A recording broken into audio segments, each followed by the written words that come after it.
आज मैं doctor V शरण आप लोगों के सामने ऑर्गेनिक केमिस्ट्री के इंट्रोडक्शन की बात करूंगा। ऑर्गेनिक केमिस्ट्री के डेवलपमेंट में इन साइंटिस्टों का क्या योगदान है, लेमरी का, लवॉजे का, बर्जीलियस का, वोलर का, कोल्बे का, बर्थेलो का।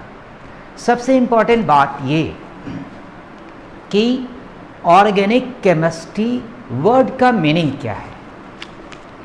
मेरा तरीका यही है टीचिंग का कि सबसे पहले आप जो टॉपिक पढ़ाने जा रहे हो उसका मतलब तो जानो।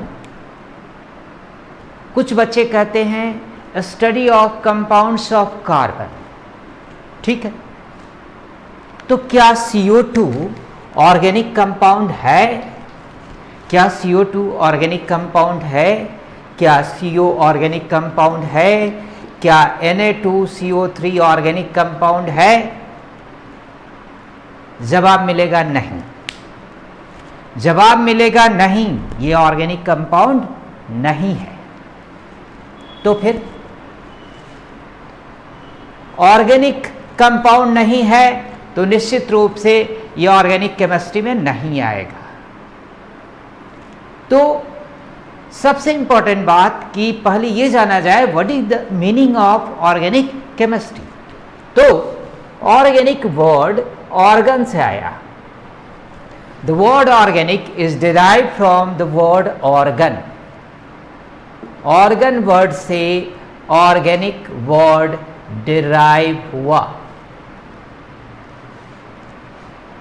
अब ऑर्गन कहां पाया जाता है? ऑर्गन पाया जाता है एनिमल में और प्लांट में। ऑर्गन बेटा पाया जाता है एनिमल में और प्लांट में। एनिमल प्लांट क्या है? लिविंग थिंग्स है। Animal and plants are living things. इसका मतलब लिविंग थिंग से जो कंपाउंड निकाले जाएं उसे ऑर्गेनिक कंपाउंड कहते हैं और इसके स्टडी को ऑर्गेनिक केमिस्ट्री कहते हैं। बेटा ये वर्ड मीनिंग है ऑर्गेनिक केमिस्ट्री शब्द का, that is the word meaning. बाद में चलकर ये कि एनिमल और प्लांट से जो कंपाउंड निकाले जाएंगे वही ऑर्गेनिक कंपाउंड होगा, ये बात फेल कर गया और ऑर्गेनिक केमिस्ट्री का, ऑर्गेनिक कंपाउंड का डेफिनेशन चेंज किया। लेकिन जो ऑर्गेनिक केमिस्ट्री वर्ड था वह वही रह गया, वो चेंज नहीं किया। तो सबसे पहले मैं लेमरी के कंट्रीब्यूशन को देखते हैं कि लेमरी ने क्या किया, लेमरी का नाम क्यों आया। तो ध्यान देना, इन 1675 Lemery divided chemical compounds in two parts. Lemery divided chemical compounds in two parts. Number 1, organic compound and number 2, inorganic compound. तो ऑर्गेनिक कंपाउंड वो जो लिविंग थिंग्स से निकाला जाए और इनऑर्गेनिक कंपाउंड वो जो नॉन लिविंग थिंग से निकाला जाए, मतलब मिनरल से निकाला जाए। तो इस तरह से लेमरी का कंट्रीब्यूशन यही रहा कि उन्होंने केमिकल कंपाउंड्स को दो भागों में डिवाइड किया on the basis of their sources. Source के आधार पर ऑर्गेनिक एंड इनऑर्गेनिक दो पार्ट में केमिकल कंपाउंड्स को लेमरी ने डिवाइड किया। तो लेमरी साहब का कंट्रीब्यूशन क्या हुआ बेटा? लेमरी साहब का कंट्रीब्यूशन ये हुआ कि इन्होंने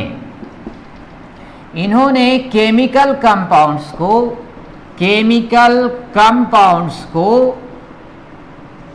दो भागों में डिवाइड किया on the basis of their source के आधार पर।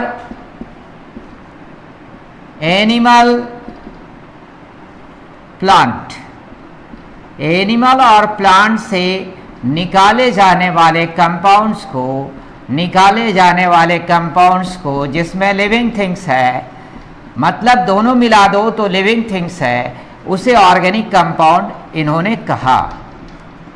ऑर्गेनिक कंपाउंड इन्होंने कहा क्योंकि लिविंग थिंग्स क्या रखते हैं, ऑर्गन रखते हैं, और मिनरल से जो कंपाउंड निकाले गए उसे इनऑर्गेनिक कंपाउंड नाम दिया गया, इनऑर्गेनिक कंपाउंड नाम दिया गया। जी हाँ, that is the contribution of Lemery in 1675। और इसी के आधार पर जो वर्ड मीनिंग था वो निकला कि compounds isolated either from animal और plant are called as organic compounds, and a study about these compounds is called as organic chemistry, but this is the word meaning only, but this is the word meaning only। अब देखो ये लवाजियर साहब जो थे इन्होंने क्या किया, लवाजियर ने क्या किया, लवाजियर साहब ने क्या किया, ध्यान देना बेटे। लवाजियर का कंट्रीब्यूशन क्या था, लवाजियर इन्होंने बहुत सारा एक्सपेरिमेंटल ऑब्जर्वेशन किया। On the basis of several experimental observations he said that all organic compounds contain carbon, list hydrogen and many of them contains oxygen, sulphur, halogen etcetera. इन्होंने कहा बहुत सारे एक्सपेरिमेंटल ऑब्जर्वेशन के आधार पर कि जितने भी ऑर्गेनिक कंपाउंड है उसमें कार्बन है और कम मात्रा में हाइड्रोजन है, उसके साथ बहुत सारे ऑर्गेनिक कंपाउंड में ऑक्सीजन, सल्फर, हैलोजन एटसेट्रा मौजूद है। और इस तरह से लवाजियर साहब ने जो बात कही वो आगे चलकर ऑर्गेनिक केमिस्ट्री के मॉडर्न डेफिनेशन का बेस बना। क्या कहा लवाजियर साहब ने, all organic compounds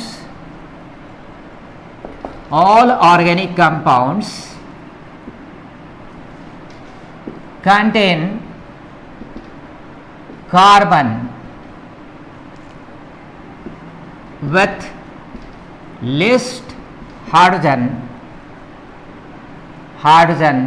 in which some of them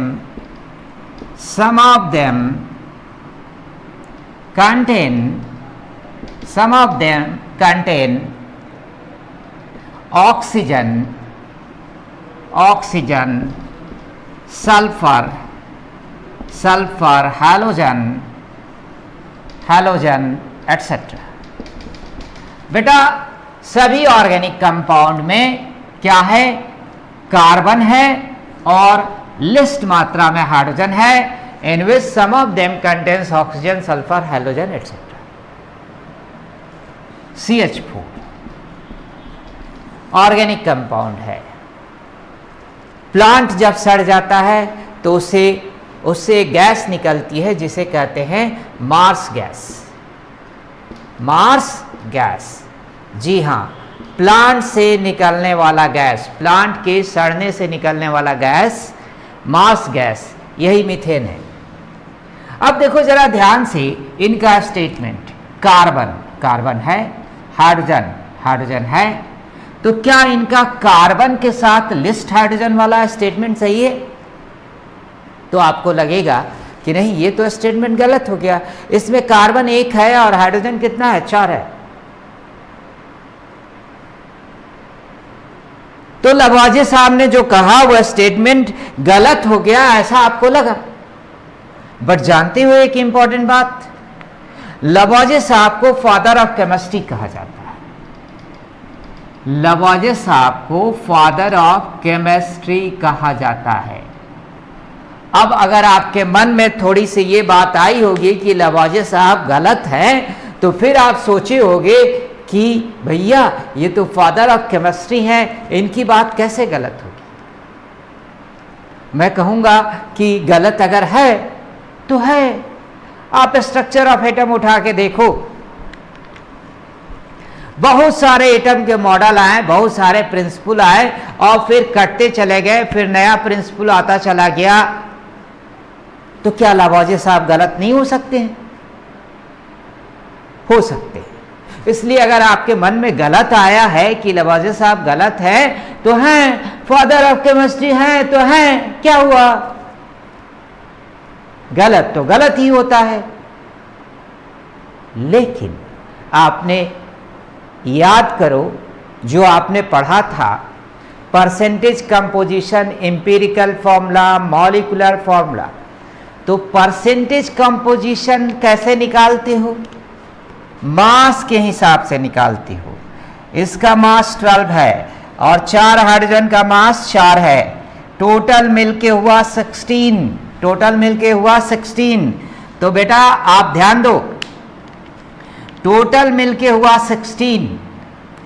तो यहां पर आप देखो मास किसका क्या है, कार्बन का 12 और हाइड्रोजन का 4, टोटल मास 16।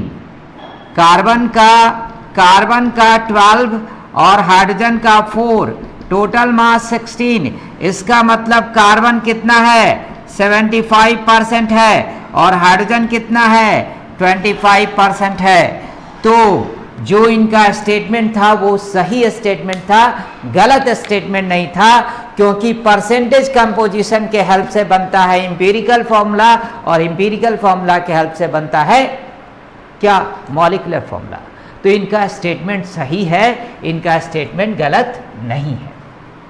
इसके बाद तो फादर ऑफ केमिस्ट्री का स्टेटमेंट सही है और बाद में चल के ऑर्गेनिक कंपाउंड्स और ऑर्गेनिक केमिस्ट्री के मॉडर्न डेफिनेशन का वन ऑफ द रीजन इनका ऑब्जर्वेशन था, एक्सपेरिमेंटल ऑब्जर्वेशन था और इनका एक्सपेरिमेंट था बेटे। इसके बाद एक साइंटिस्ट है जिनका नाम था बर्जीलियस, एक साइंटिस्ट है जिनका नाम था बर्जीलियस। बर्जीलियस साहब ने क्या किया, बर्जीलियस साहब ने देखा कि जितने भी ऑर्गेनिक कंपाउंड्स हैं, बर्जीलियस साहब ने देखा कि जितने भी ऑर्गेनिक कंपाउंड्स हैं वो चाहे तो एनिमल से निकाले जाते हैं या प्लांट से। एनिमल या प्लांट को बनाने वाला कौन है, ऊपर वाला, वाइटल फोर्स। बड़ी अच्छी बात इन्होंने कही कि जितने भी ऑर्गेनिक कंपाउंड है वो किसी महान शक्ति के प्रभाव से बनते हैं, वाइटल फोर्स के इन्फ्लुएंस से बनते हैं। न उन्होंने गॉड कहा, न भगवान कहा, न ईश्वर कहा, न वाहे गुरु कहा, न अल्लाह कहा। अगर कहते तो इंडिया जैसे कंट्री में तो मारा मारी उठा पटक हो जाता बेटे। क्या कहा, वाइटल फोर्स, एक महान शक्ति। तो इस तरह से इन्होंने, बर्जीलियस साहब ने वाइटल फोर्स थ्योरी की बात की। ऑल ऑर्गेनिक कंपाउंड्स, इन्होंने क्या क्या कहा, वाइटल फोर्स थ्योरी में इन्होंने क्या कहा, वाइटल फोर्स थ्योरी में इन्होंने क्या कहा, all organic compounds are made under the influence of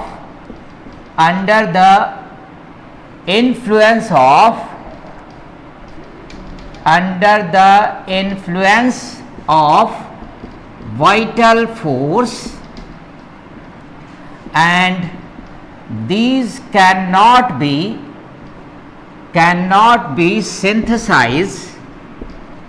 synthesized in laboratory. This cannot be synthesized in laboratory. इन्होंने कहा कि सभी ऑर्गेनिक कंपाउंड किसी महान शक्ति के प्रभाव से बनते हैं और इन्हें प्रयोगशाला में नहीं बनाया जा सकता। ये इनका थिंकिंग था और ये वाइटल फोर्स थ्योरी के नाम से इनका सोच प्रचलित हुआ। ये बर्जीलियस साहब का काम था। इन्हीं के अंडर में रिसर्च करने वाले एक साइंटिस्ट वोलर ने अचानक by the way accidentally lab में ऑर्गेनिक कंपाउंड बना दिया। पूरे विश्व में तहलका मच गया कि गुरु ने वाइटल फोर्स थ्योरी दिया और चेला ने इसे काट दिया। गुरुजी ने बुलाया, अरे चेला हंगामा नहीं करना, नहीं तो मेरा वाइटल फोर्स थ्योरी कट जाएगा। चेला ने कहा, नहीं गुरुजी, क्या मैं ऐसा कर सकता हूं? ऐसा मैं नहीं करूंगा। और ये जो साहब थे, चाह के भी दूसरा कोई ऑर्गेनिक कंपाउंड सिंथेसाइज नहीं कर पाए। एक ही ऑर्गेनिक कंपाउंड 1826 में सिंथेसाइज हुआ, अब वह ऑर्गेनिक कंपाउंड था यूरिया। तो बर्जीलियस के वाइटल फोर्स थ्योरी को इन्होंने काट दिया यूरिया बना के लैब में, लेकिन ये एक्सीडेंटली हुआ, बाय द वे हुआ। ये बनाना चाहते थे इनऑर्गेनिक कंपाउंड और बन गया ऑर्गेनिक कंपाउंड यूरिया, जो पहले से ही urine that is animal source से सिंथेसाइज था। पहले से ही यह एनिमल सोर्स से आइसोलेटेड था, नॉट सिंथेसाइज्ड। अगर किसी नेचुरल सोर्स से किसी चीज को निकाला जाए तो उसे आइसोलेशन कहते हैं, और जब लेबोरेटरी में बनाया जाए तो उसे सिंथेसिस कहते हैं। तो यूरिया यूरिन से आइसोलेटेड ऑर्गेनिक कंपाउंड था। यूरिन कहाँ से आता है? एनिमल सोर्स से आता है। तो सबसे पहले जो ऑर्गेनिक कंपाउंड लैब में सिंथेसाइज हुआ वो था urea.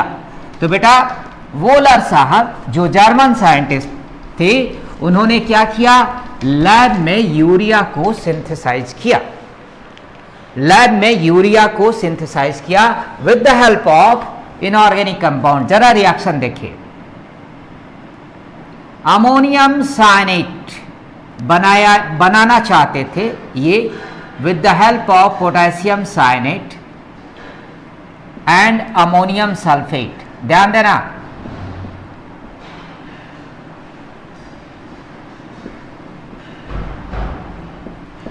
this is potassium cyanate, potassium cyanate, जी हाँ KCNO।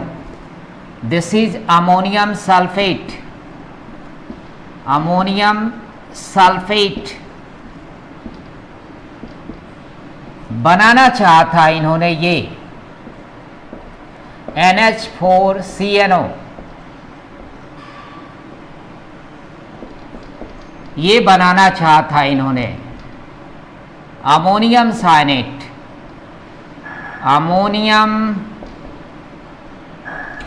अमोनियम साइनेट इन्होंने बनाना चाहा था, बाई प्रोडक्ट ये बना K2SO4। लेकिन रिएक्शन के दौरान जब इन्होंने हीटिंग किया तो ये कन्वर्ट हो गया यूरिया में, NH2 C double bond O NH2। जी हाँ, ये है urea. First synthesized organic compound. बेटे ये पहला सिंथेसाइज्ड ऑर्गेनिक कंपाउंड था, विश्व का पहला सिंथेसाइज्ड ऑर्गेनिक कंपाउंड था। अब अगर एक ऑर्गेनिक कंपाउंड सिंथेसाइज हुआ तो दूसरा भी सिंथेसाइज होगा, ये बात लोगों के मन में आ गई। और आगे चल के यही बात और ऑर्गेनिक कंपाउंड के सिंथेसिस का रीजन बना। कोल्बे ने 1845 में एसिटिक एसिड CH3COOH सिंथेसाइज किया एलिमेंट्स की सहायता से, कार्बन हाइड्रोजन ऑक्सीजन के सहायता से। और बर्थेलो ने 1856 में CH4 मीथेन का सिंथेसिस किया with the help of elements, carbon और हाइड्रोजन। जिन एलिमेंट से ये कंपाउंड बना है उसी एलिमेंट से इन लोगों ने कंपाउंड को सिंथेसाइज किया लैब में। और इसके बाद ऑर्गेनिक कंपाउंड का सिंथेसिस का सिलसिला शुरू हुआ कुछ इस तरह से कि लाखों में ऑर्गेनिक कंपाउंड सिंथेसाइज हुए लेबोरेटरी में। और ये जो इनका कॉन्सेप्ट था बर्जीलियस साहब का, क्या कॉन्सेप्ट था? Vital force theory. वो पूरी तरह से डस्टबिन में फेंक दिया गया, उसका इंपॉर्टेंस समाप्त हो गया। तो बेटे बर्जीलियस का जो कॉन्सेप्ट था वो समाप्त हो गया, वाइटल फोर्स थ्योरी का जो कॉन्सेप्ट था वो समाप्त हो गया, और डेफिनेशन भी चेंज किया, क्योंकि अब एनिमल और प्लांट से निकाले जाने वाले कंपाउंड को ऑर्गेनिक कंपाउंड कहते हैं। ये बात अब लागू नहीं रहेगा और नहीं हुआ। तो क्या कहा गया? अब देखो, मैंने कहा था कि जो काम लवाजे साहब ने किया था वो मॉडर्न डेफिनेशन का कारण बना। तो बेटा अब definition, hydrocarbons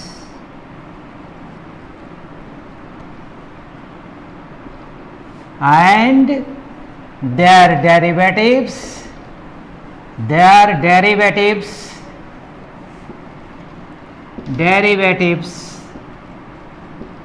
are called as organic compounds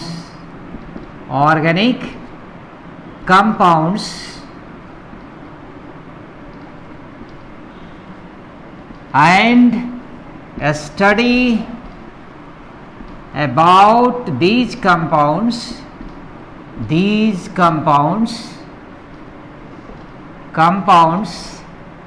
are called as, is called as, not are called as, is called as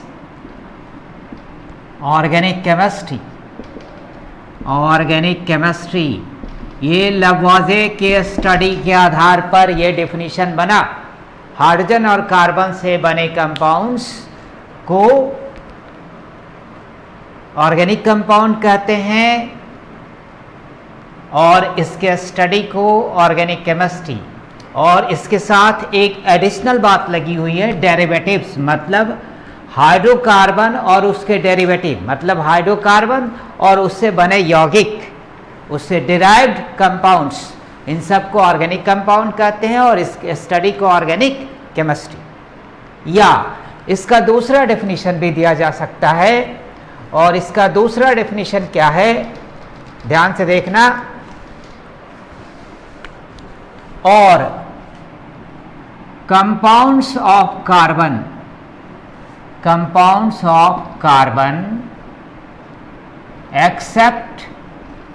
except oxides CO2 CO,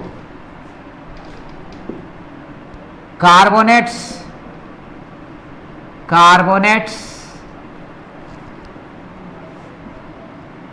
like Na2CO3 K2CO3 etcetera, जो मेटल के carbonates हैं, cyanides, metal के cyanides, NaCN, KCN etcetera, साइनेट्स,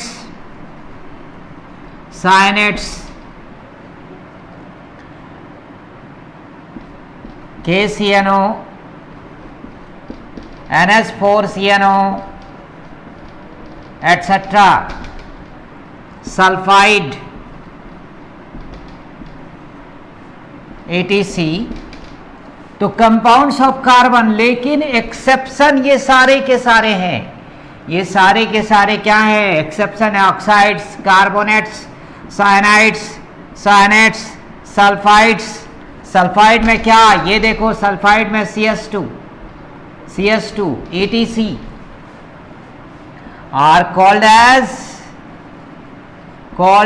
organic compounds।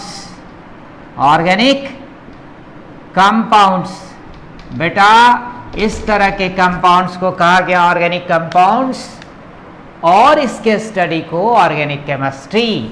And study about these compounds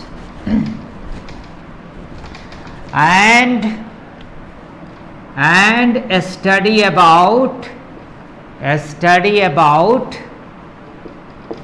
these compounds is called as organic chemistry.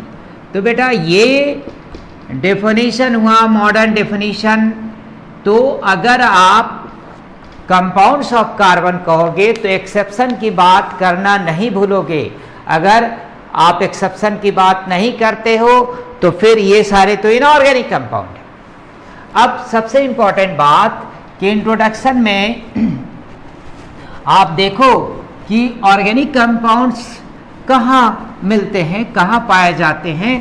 तो आपका पूरा संसार organic compound से भरा पड़ा है और यही कारण है कि कार्बन के कंपाउंड्स को जो सिंगल एलिमेंट है उसके स्टडी के लिए एक अलग ब्रांच की ज़रूरत पड़ी।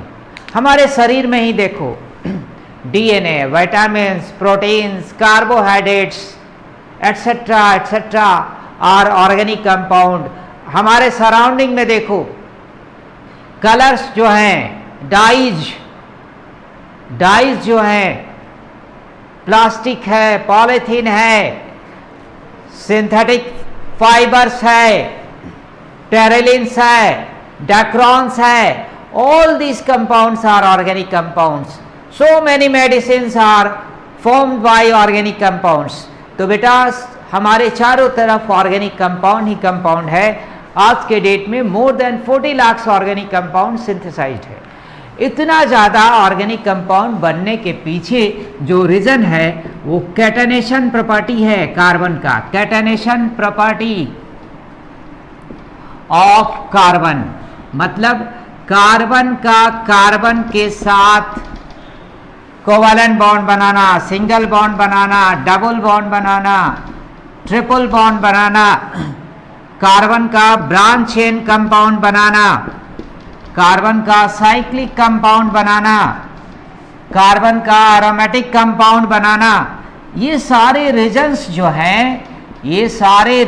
जो हैं वो कार्बन के बहुत सारे तरह के कंपाउंड के फॉर्मेशन का कारण बना। तो बेटे आप देख लो, ये बेंजीन है, ये बेंजीन है, ये साइक्लोप्रोपेन है, ये साइक्लोप्रोपेन है, ये क्या है, इसे आप देखो ये इथिलीन है, हाइड्रोजन आप फिल कर दो, ये इथिलीन है, ये क्या है एसिटिलीन है, ये क्या है ब्यूटेन है। तो इस तरह से side chain compound, branch chain compound, ये क्या है, ये आइसोपेंटेन है, ये आइसोपेंटेन है। आप देखो all this compounds are organic compound. तो ये कैटेनेशन प्रॉपर्टी कहलाएगा। कार्बन के साथ कोवैलेंट बॉन्ड का formation, long chain, cyclic compound, aromatic compound, triple bonded compound, double bonded compound, branch chain compounds, so many types of compounds ये बना सकता है। इसके अलावा ये डेराइव्ड कंपाउंड भी बना सकता है, ऑक्सीजन के साथ कंपाउंड बना सकता है, हैलोजन के साथ बना सकता है, so many kind of compounds बना सकता है। But catenation property is the property to form covalent bond with carbon का कार्बन के साथ बॉन्ड बनाने की जो प्रॉपर्टी है वो कैटेनेशन प्रॉपर्टी है। तो आपने देखा कि ऑर्गेनिक कंपाउंड जो कि कंपाउंड्स ऑफ कार्बन है, कुछ एक्सेप्शंस को छोड़कर उसके स्टडी के लिए एक अलग ब्रांच की ज़रूरत पड़ी। Now these days more than 40 lakhs compounds are synthesized in laboratory, in which some of them is also synthesized by me during the research work for PhD award. Yeah, this is the truth. मैंने भी बहुत सारे organic compound को, कम से कम 10-12 organic compound को lab में बनाया था। अपने PhD डिग्री के क्रम में, उसको अवार्ड पाने के क्रम में जो मैंने रिसर्च किया था, बहुत सारे ऑर्गेनिक कंपाउंड को मैंने भी बनाया था। उसका क्रेडिट इस नाचीज डॉक्टर वी शरण को जाता है। आज बस इतना ही, मिलते हैं अगले दिन। ऑर्गेनिक कंपाउंड के बारे में डिस्कशन के बाद उसके क्लासिफिकेशन की बात करूंगा, नॉमेनक्लेचर की बात करूंगा, आइसोमेरिज्म की बात करूंगा, रिएक्शन मैकेनिज्म की बात करूंगा और इसी तरह से ऑर्गेनिक केमिस्ट्री को आगे बढ़ाऊंगा। Thank you very much.